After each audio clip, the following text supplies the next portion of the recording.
Pozdrav svima, pčelarima i vrtlarima. Početak ožujka je i treći vikend u sezoni.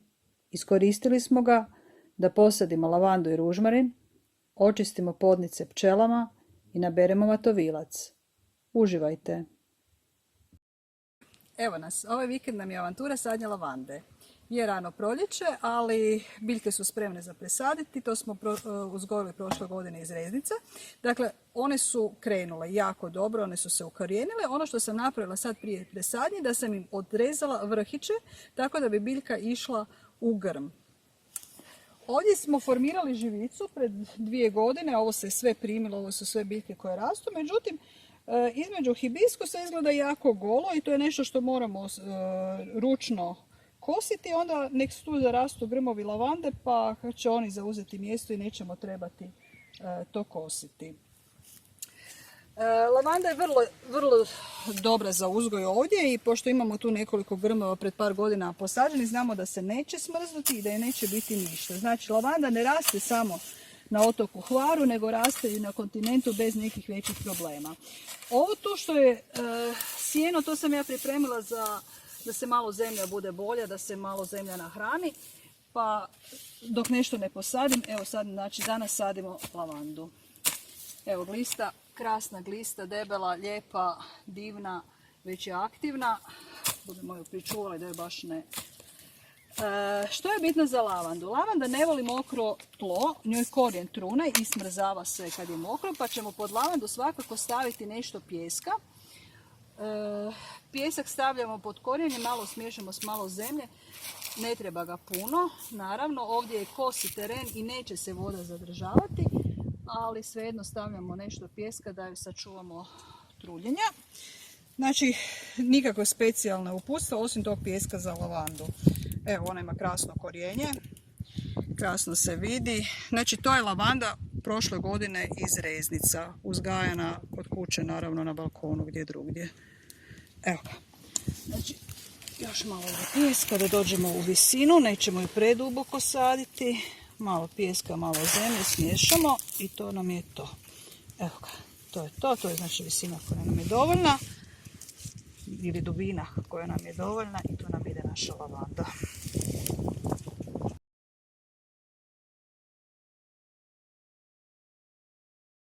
Ovaj pijesak koji mi imamo je od našeg bivšeg akvarija, ali je pijesak.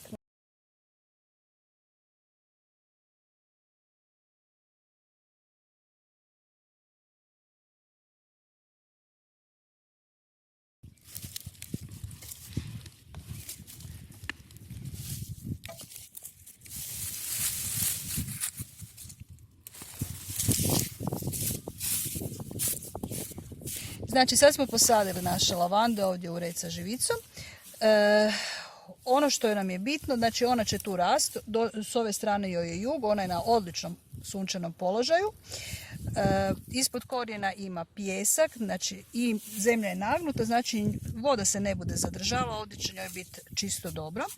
Kada nam ovaj hibiskus će otići u visinu, malo sad je još i on mlad, otići će u visinu, ona će nam ovdje zakrčiti ovaj doljnji dio, tako da što manje budemo morali oko toga raditi, da zatvori jednostavno zemlju, da nam ne raste korov. Evo, ovo nam je ružmarin, znači uz ovih par lavandi posadit ćemo nešto ružmarina. Evo, to je on se odlično ukorijenio. Evo, vidi se kako se lijepo ukorijenio. I to je to. Ide nam isto u redu ovdje u našu živicu. Malo ćemo razbiti formu, znači ne bude samo lavanda, nego će između biljaka biti nešto ružmarina.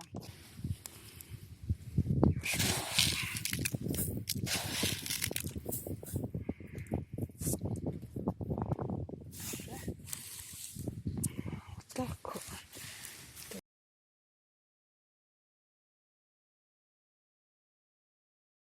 Jedini problem s ružmarinom je što je on ipak osjetljiviji nešto na mraz nego što je osjetljiv, ne na mraz, na smrzavicu, nego što je osjetljiva lavanda, pa ćemo vidjeti kako će nam tu uspijevati. Evo, kraj veljače i početak ožujka, jedan prekrasan dan. Pčele jako lete, jako su aktivne. Jako nose pelud. Mislim da je došlo vrijeme da zamijenimo podnice. Mi imamo sve pune podove. Ono što je bitno, znači zamijenit ćemo ih, počistiti što treba, staviti ih na male otvore, na male ulaze da imaju i maknut ćemo im tunele. Znači jednostavno mijenjamo. Nećemo skidati stiropor, makla sam poklopac samo zato da mi je lakše dići kompletnu košnicu.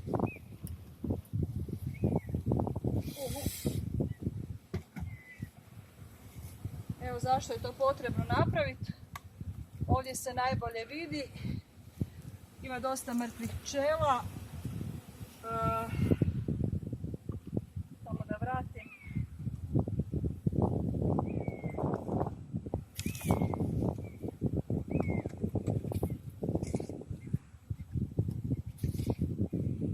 Evo ga. Znači ovo mičemo sve, mičemo jednostavno, ovo su bili tuneli. Njima je sad, pošto je pošlo proljeće, jako sakli, njima je jako bitno da imaju slobodnije ulaze, opet da nisu preveliki. Ovo što se ovdje vidi je normalno. Normalno da ima nešto mrtvih pčela, nisu mogle kroz ovaj tunel sve ići zvuč van. I to je to. Znači to ćemo počistiti, zamijenili jesmo i tako idemo redom.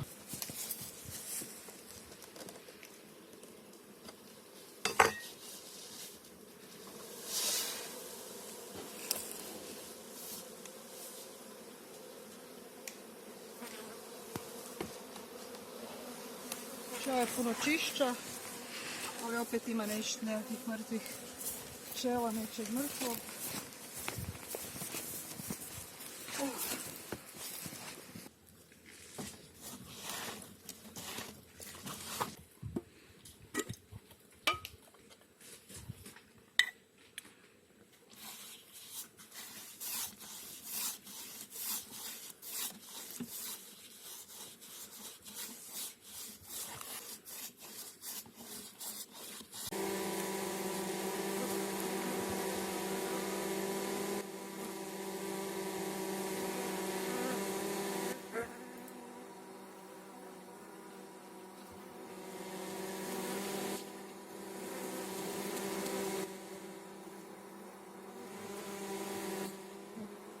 Evo, promijenili smo svima podove. Malo su uznemirene jer smo im pomakli letak, bila su na sredini, a sad su se leta pomakla malo desno pa i sad to muči. Ovo ovdje su znači tunele protiv grabeže koje uvijek imamo u zimskom periodu, stavljamo ih sredinom 9. mjeseca i budu do ovog doba u košnicama. Znači sad imaju klasično leto sa klasičnim ulazom i mogu slobodno ići. Paše nešto očito ima, jako lete i jako nose pelud neku žutu pelud na nožicama. Za ovo doba godine to je odlično. Vrt sada izgleda pusto, ali ako malo bolje pogledamo mi ipak imamo nešto za ubrat na tom vrtu, a to nam je matovilac. Znači matovilac je biljka koja se sije u jesen, mora se posijati negdje u krajem 8. mjeseca, znači krajem kolovoza ga sijemo. U trenutku sijanja bitno je da matovilac ima vlage. Dakle, kad se planira nekakva kiša, onda treba posijati matovilac, tako da nikne na vrijeme. Vrijeme je tada još uvijek dosta toplo, ako ima vlage on će niknuti, iako može se to nicanje produžiti i na nekakvih mjesec dana. Matovilac nam dolazi kao prva proljetna salata. On odlično prezimljuje, dakle matovilac nikad ne ubije mraz. Beremo ga, znači beremo cijele rozetice, naravno počistimo ih i to nam je evo, krasna salata za rano proljetnu vitaminizaciju.